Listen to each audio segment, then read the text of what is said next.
Now,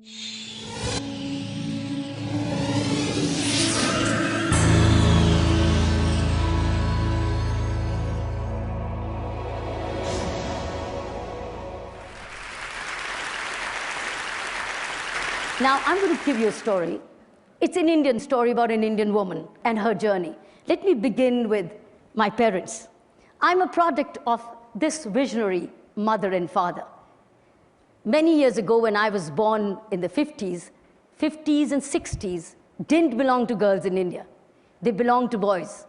They belonged to boys who would join business and inherit business from parents, and girls would be dolled up to get married. My family in my city and almost in the country was unique.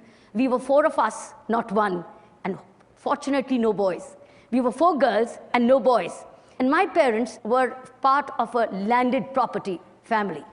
My father defied his own grandfather, almost to the point of disinheritance, because he decided to educate all 4 of us. He sent us to one of the best schools in the city and gave us the best education. As I've said, when we're born, we don't choose our parents. And when we go to school, we don't choose our school. Children don't choose the school. They just get the school which parents choose for them.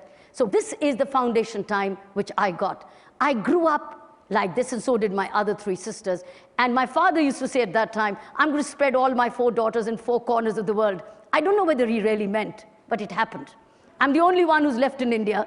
One is a British, another is an American, and the third is a Canadian. So we are 4 of us in 4 corners of the world. And since I said they're my role models, I followed 2 things which my father and mother gave me. One, they said, life is on an incline. You either go up or you come down. And second thing which has stayed with me, which became my philosophy of life, which made all the difference, is 100 things happen in your life, good or bad. Out of 100, 90 are your creation. They're good, they're your creation. Enjoy it.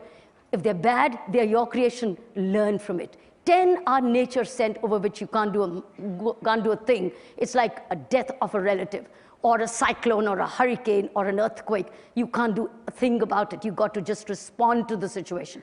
But that response comes out of those 90 points. Since I'm a product of this philosophy of 90-10, and secondly, life on an incline, that's the way I grew up. I grew up to be valuing what I got. I'm a product of opportunities, rare opportunities in the 50s and the 60s, which girls didn't get. And I was conscious of the fact that what my parents were giving me was something unique, because all my best school friends were getting dolled up to get married with a lot of dowry. And here I was with a tennis racket and going to school and doing all kinds of extracurricular activities. I thought I must tell you this. Why I said this is the background. This is what comes next. I joined the Indian Police Service as a tough woman, a woman with indefatigable stamina, because I used to run for my tennis titles, etc. But I joined the Indian Police Service. And then it was a new pattern of policing. For me, the policing stood for power to correct, power to prevent, and power to detect. This is something like a new definition ever given in policing in India, the power to prevent. Because normally it was always said power to detect, and that's it, or power to punish. But I decided, no, it's a power to prevent, because that's what I learned when I was growing up. How do I prevent the 10 and never make it more than 10? So this is how it came into my service, and it was different from the men. I didn't want to make it different from the men, but it was different because this is the way I was different. And I redefined policing concepts in India. I'm going to take you to 2 journeys, my policing journey and my prison journey. What you see, if you see the title called PM's Car Held, this is the first time Prime Minister of India was given a parking ticket. That's the first time in India, and I can tell you, this is the last time you're hearing about it. It will never happen again in India, because now it was once and forever. And the rule was, because I was sensitive, I was compassionate, I was very sensitive to injustice, and I was very pro-justice. That's the reason, as a woman, I joined the Indian Police Service. I had other options, but I didn't choose them. So I'm going to move on. This is about tough policing, equal policing. Now I was known that here's a woman who's not going to listen. So I was sent to all indiscriminate postings which others would say no. I now went to a prison assignment as a police officer. Normally, police officers don't want to do prison.